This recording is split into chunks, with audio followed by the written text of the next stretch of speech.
intervenante au Centre Nova. Je t'invite à venir découvrir avec moi notre mini-série de capsules sur l'agression à caractère sexuel et ses multiples impacts. Bienvenue!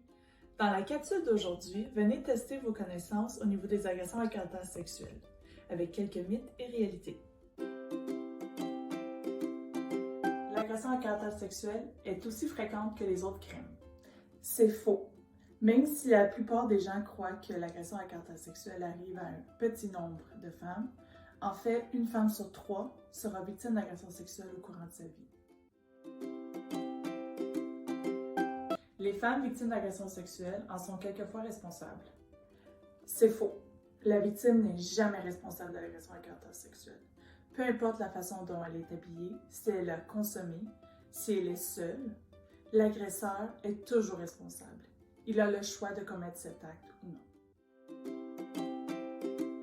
Les femmes victimes d'agression à caractère sexuel ont souvent l'impression d'avoir provoqué l'agression. C'est vrai.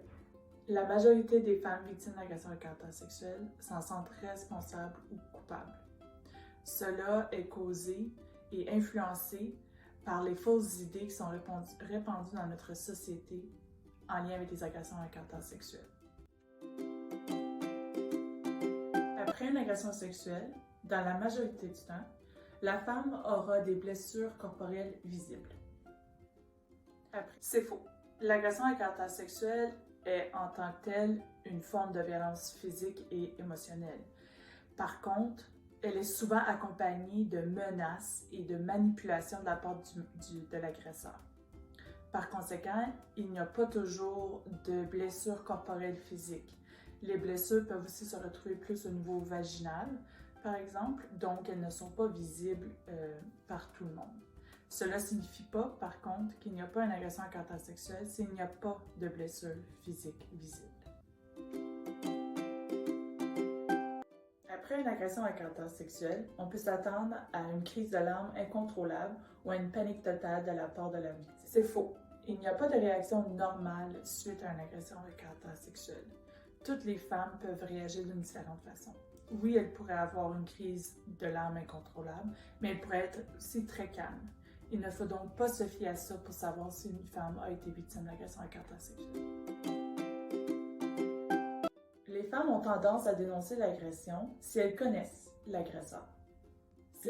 En fait, la majorité du temps, les victimes ne veulent pas porter plainte lorsqu'il s'agit d'une connaissance pour plusieurs raisons. Elles ont peur de ne pas être crues, elles ont peur de défaire la famille, elles ont peur de défaire la réputation de l'agresseur, elles ont peur des menaces de l'agresseur.